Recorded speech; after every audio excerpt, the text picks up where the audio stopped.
Good morning students, class 11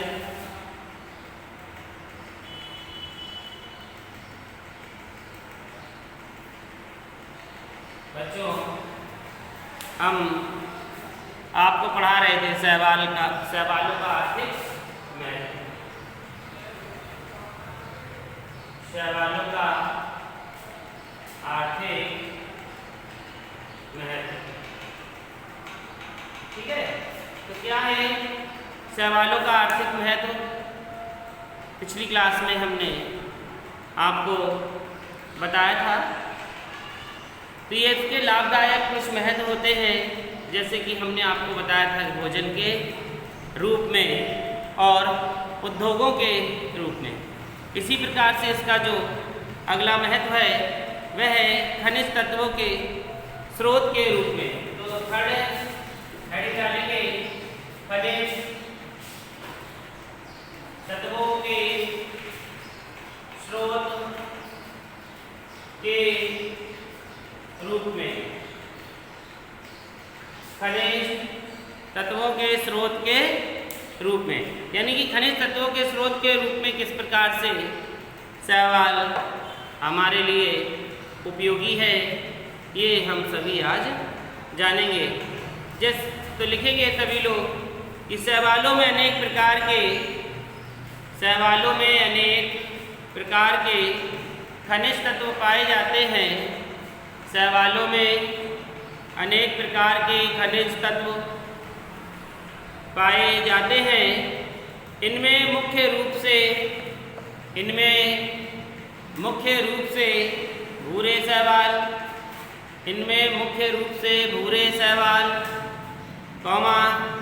laminaria,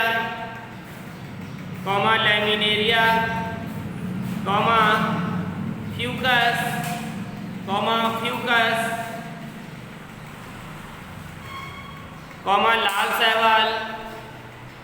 लाल शैवाल, रोडीमेनिया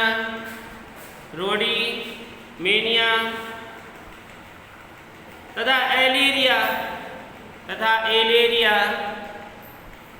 एलेरिया एवं Microcystis से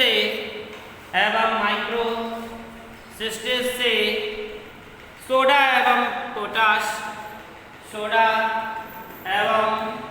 पोटाश प्राप्त किया जाता है। तो आप बच्चों जानते हैं कि सोडा किससे प्राप्त किया जाता है? आपने सभी ने देखा होगा कि सोडा का यूज़ हम लोग खाने में या कपड़े धोने में करते हैं, लेकिन ये प्राप्त किससे किया जाता है? तो ये शैवालों से प्राप्त किया जाता है। कौन से शैवाल से? ब्रोमीन तथा एलेरिया शैवाल से, ठीक है।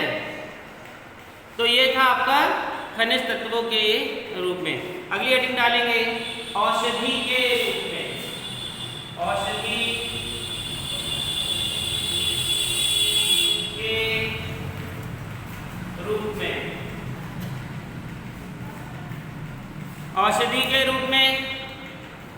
औषधि के रूप में लिखेंगे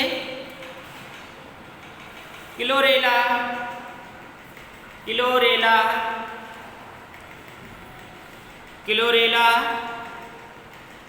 क्लैडोफोरा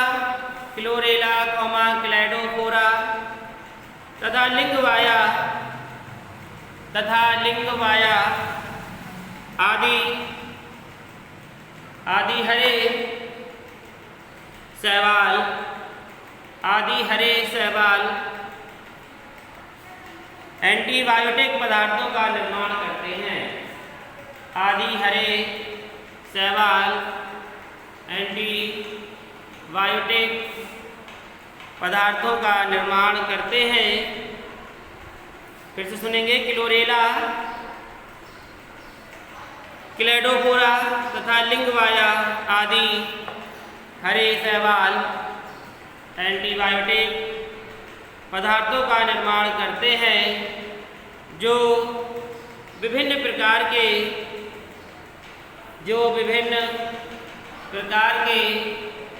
जीवाणुओं को नष्ट करने में सक्षम होते हैं। जो विभिन्न प्रकार के जीवाणुओं को नष्ट करने में सक्षम होते हैं। अगली लाइन से लिखेंगे क्लोरेला से क्लोरेलिन, क्लोरेला से क्लोरेलिन एंटीबायोटिक, क्लोरेला से क्लोरेलिन एंटीबायोटिक तैयार की जाती है तथा नाइटेला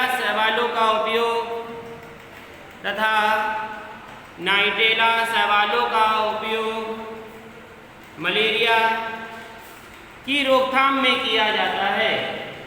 मलेरिया की रोकथाम में किया जाता है। इसी प्रकार फ्यूकम से फ्यूकोइडीन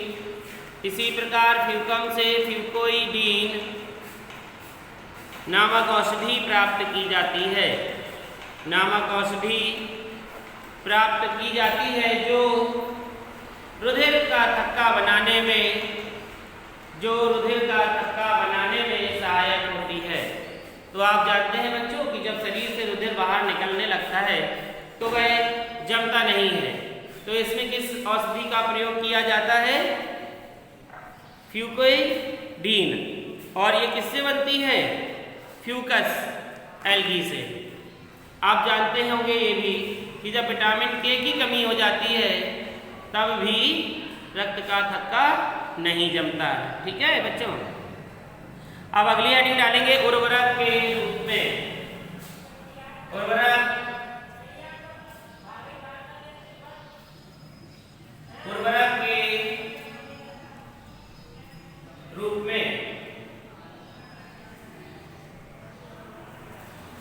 के रूप में लिखेंगे।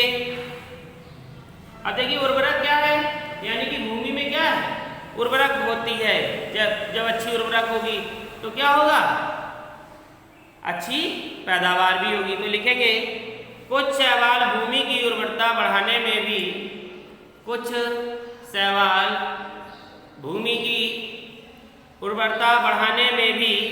सहयोग करते हैं। तो उर्वरक के रूप में बच्चों लिखेंगे कुछ शैवाल भूमि की उर्वरता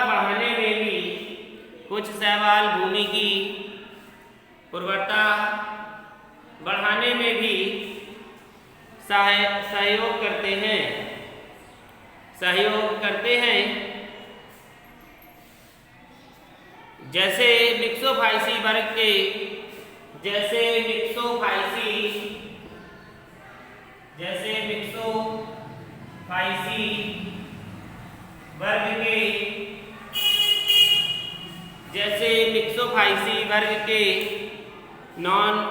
नॉनस्टॉक एनावीना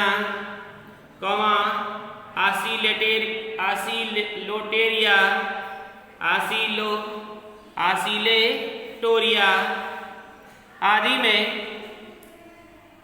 वायुमंडलीय नाइट्रोजन का स्थिरीकरण करने की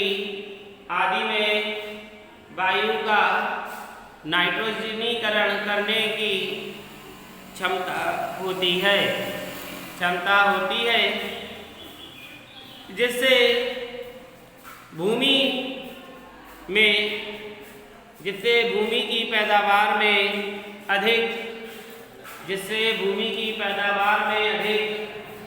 बढ़ोतरी होती है।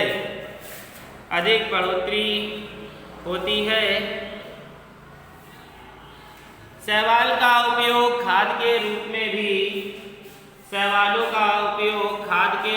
भी किया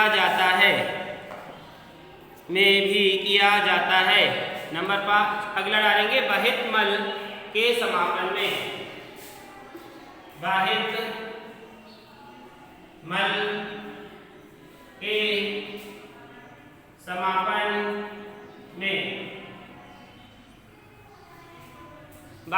के समापन में तो लिखेंगे, देखिए बाहित मल के समापन का मतलब है कि जहाँ बाह्य मल में ऑक्सीजन की कमी होती है और कार्बन तथा कार्बनिक बहुतायत में पाए जाते हैं। तो लिखेंगे सभी स्टूडेंट कि बाह्य मल में O2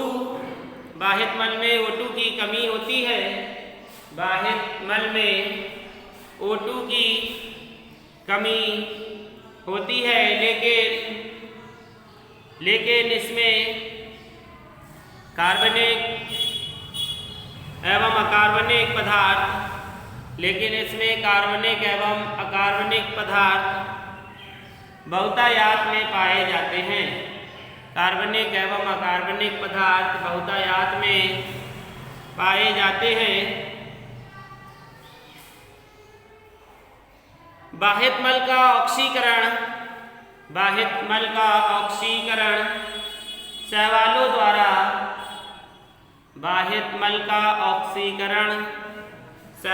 द्वारा प्रकाश संश्लेषण की क्रिया से प्राप्त ऑक्सीजन से कराया जाता है, O2 से कराया जाता है, जिसमें बाह्य मल में उपस्थित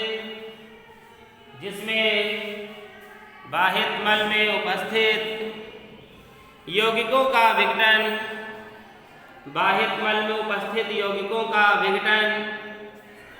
खनिज अवयवों में हो जाता है,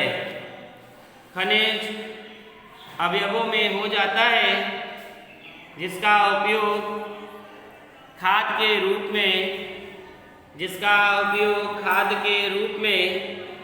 किया जाता है,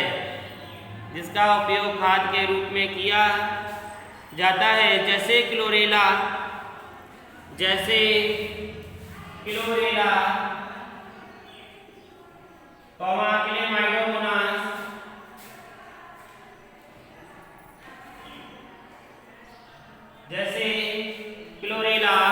क्लेमाइडोमोनास, यूग्लिना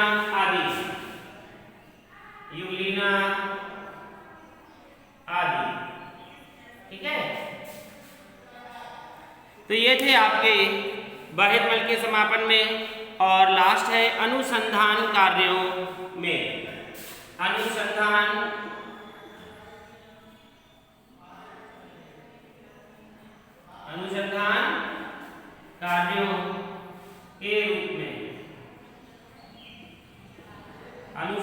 कार्यों के रूप में लिखेंगे प्रकाश संश्लेषण क्रिया को समझने के लिए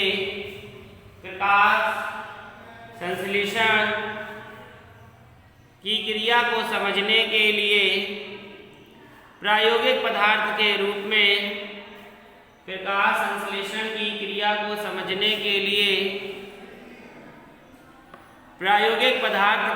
में क्लोरेला तथा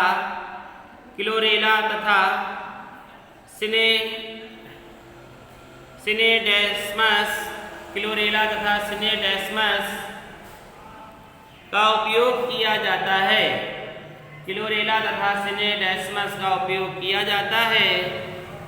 इसी प्रकार एसिटी बुलेरिया तथा बेलोनिया शैवालों पर अनुवांशिकी तथा जैव रासायनिक अनुसंधान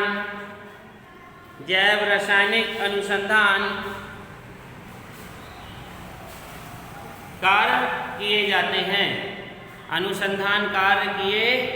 जाते हैं। तो बच्चों, आपने समझा कि शैवालों का आर्थिक महत्व क्या है, किस महत्व के कारण इसमें कौन कौन से गुण हैं।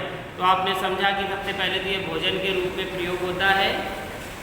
तो भोजन के रूप में किस प्रकार से आपने देखा कि एक तो इसमें आयोडीन की मात्रा भी अधिक होती है, जिसके कारण घेंगा रोग नहीं होता है। इसी प्रकार कुछ लोग इसे तंबाकू की तरह भी प्रयोग करते हैं चबाकर, और कुछ लोग जो अंतरिक्ष यात्री होते हैं वो इसे प्रोटीन के रूप में उपयोग करते हैं, क्योंकि उन्हें प्रोटीन की ज़्यादा आवश्यकता भी होती है तो क्या करते हैं, प्रोटीन के रूप में उपयोग करते हैं। इसी प्रकार समुद्री शैवालों का उपयोग पशुओं के चारे के लिए प्रयोग किया जाता है और कुछ शैवालों का उपयोग मुर्गी पालन, मछली पालन के रूप में भी उपयोग होता है। तो ये क्या था, आपके लाभदायक महत्व भोजन के रूप में। इसी प्रकार हमने आपको बताया उद्योगों के रूप में। तो जो उद्योगों के रूप में किस प्रकार से है, जैसे कल हमने आपको बताया था कि सौंदर्य प्रसाधन, कागज उद्योग, कपड़ा उद्योग, बेकरी तथा औषधियों के रूप में प्रयोग किए जाते हैं। इसी प्रकार से आज हमने बताया कि खनिज तत्वों के स्रोत में, तो इनमें कौन कौन से खनिज पदार्थ पाए जाते हैं, ये हमने बताया कि इससे सोडा तथा पोटाश भी बनती है। क्या है, खनिज पदार्थ है जो कि हमारे लिए उपयोगी होते हैं। इसी प्रकार से औषधि के रूप में, तो उर्वरक औषधि के रूप में बताया हमने कि इसमें एक ऐसी औषधि बनती है जिससे रुधिर का थक्का जमने के लिए सहायक होती है, मलेरिया की रोकथाम के लिए सहायक होती है। और इसी प्रकार से उर्वरक क्षमता के रूप में बताया कि इसमें ऐसे पदार्थ पाए जाते हैं जिससे भूमि की उर्वरक क्षमता बढ़ जाती है। बाह्य मल के रूप में बताया हमने कि ये खाद के रूप में भी प्रयोग किया जाता है तथा अनुसंधान कार्यों के रूप में भी। तो ये थे आपके इसके लाभदायक महत्व। अगली क्लास में हम इसके आपको हानिकारक शैवाल बताएंगे, ये हमारे लिए किस प्रकार से हानि पहुंचाते हैं। तो आज ये सभी लोग नोट कर लीजिए, सभी का हो गया।